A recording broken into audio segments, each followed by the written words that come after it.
America అధ్యక్షుడు Trump సుంకాల పెంపు ప్రకటన ఎఫెక్ట్ అప్పుడే ఆక్వా ధరలపై స్పష్టంగా కనబడుతోంది. ఉమ్మడి కృష్ణా జిల్లాలో కైకలూరు నియోజకవర్గంలో పెద్ద ఎత్తున ఆక్వా సాగు జరుగుతోంది. గత వారం 10 రోజుల్లో రొయ్యల కౌంట్ ధరల్లో వ్యత్యాసం వచ్చింది. ఆక్వా సాగుదారుల్ని ఆందోళనకు గురిచేస్తోంది.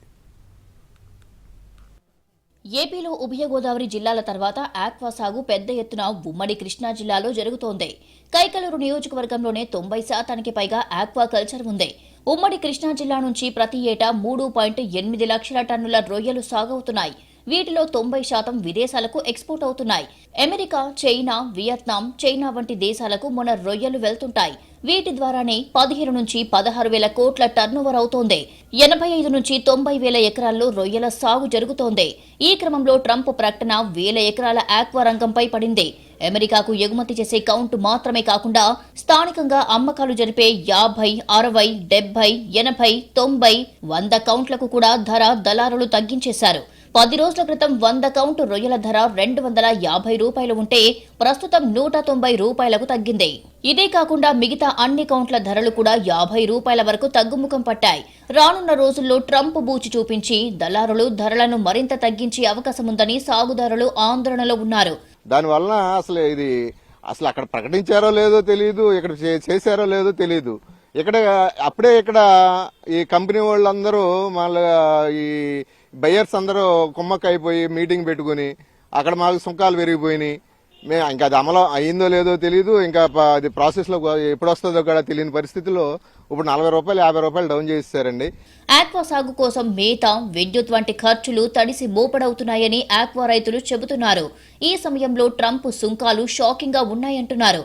ఎకరానికి ప్రస్తుతం ఉన్న ధరలు ₹1,00,000 వరకు పడిపోవడంతో నష్టాలు చూడాల్సిన పరిస్థితి వస్తుందని ఆవేదన వ్యక్తం చేస్తున్నారు.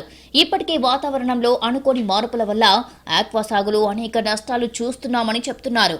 మళ్లీ సుంకాల భారం పడితే ఆ నష్టం కోలుకోనియదని ఆవేదన వ్యక్తం చేస్తున్నారు.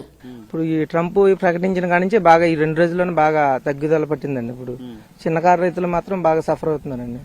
ఇప్పుడు దీనివల్ల మేతలు మందులు తగ్గించడం లేదండి, ఇక మాగ మీదే పడుతుంది ఆ భారం అంతాను. ఇటు ఉమ్మడి పశ్చిమ గోదావరి జిల్లాలో ఆక్వా రైతులపైన ఎఫెక్ట్ పడింది. జిల్లాలో దాదాపు 1,10,000 ఎకరాల్లో రొయ్యల సాగు జరుగుతుంది. అమెరికా మార్కెట్లను ఆధారంగా చేసుకుని ఇక్కడి నుంచి ఏటా 18,000 కోట్ల రూపాయలకు పైగా విలువ చేసే రొయ్యలు ఎగుమతి అవుతుంటాయి. చెరువులో వేసిన పిల్లలు 80% వరకు పెరిగితే పెట్టిన పెట్టుబడులు తిరిగి వచ్చే పరిస్థితి ఉంటుంది. ఇప్పుడు 100% రొయ్యలు పెరిగినా ధరలు పడిపోవడంతో ఎకరానికి రైతుకు 2 నుంచి 3 లక్షల రూపాయల వరకు నష్టం వచ్చేలా కనిపిస్తోంది. ఇప్పటికే ఒక్కసారిగా కిలో రొయ్యల ధర 40 రూపాయలు పడిపోయింది. 100 కౌంట్ ధర 200లకు దిగజారింది. ప్రస్తుత ధర కొనసాగితే దారుణమైన నష్టాలు తప్పవు. ఆ ప్రభావం ఇతర రంగాలపైన తీవ్రంగా కనిపిస్తుంది. రొయ్య పిల్లల తయారీ కేంద్రాలు, మందుల తయారీ కేంద్రాలు, ఐస్ ప్లాంట్లు, ఫ్యాన్లు, మోటార్లు అద్దెకిచ్చే వ్యాపారులు, ఇలా అనేక రంగాలు ఆక్వా రంగంపై ఆధారపడి ఉన్నాయి. రొయ్యల సాగు తగ్గితే వీరందరికీ ఉపాధి కష్టమవుతుంది. అందుకే పశ్చిమ గోదావరి జిల్లాలోని రొయ్యల రైతులు త్వరలోనే సమావేశం ఏర్పాటు చేసుకుని సమస్యల పరిష్కారం కోసం ప్రభుత్వానికి విజ్ఞప్తి చేసేందుకు సిద్ధమవుతున్నారు.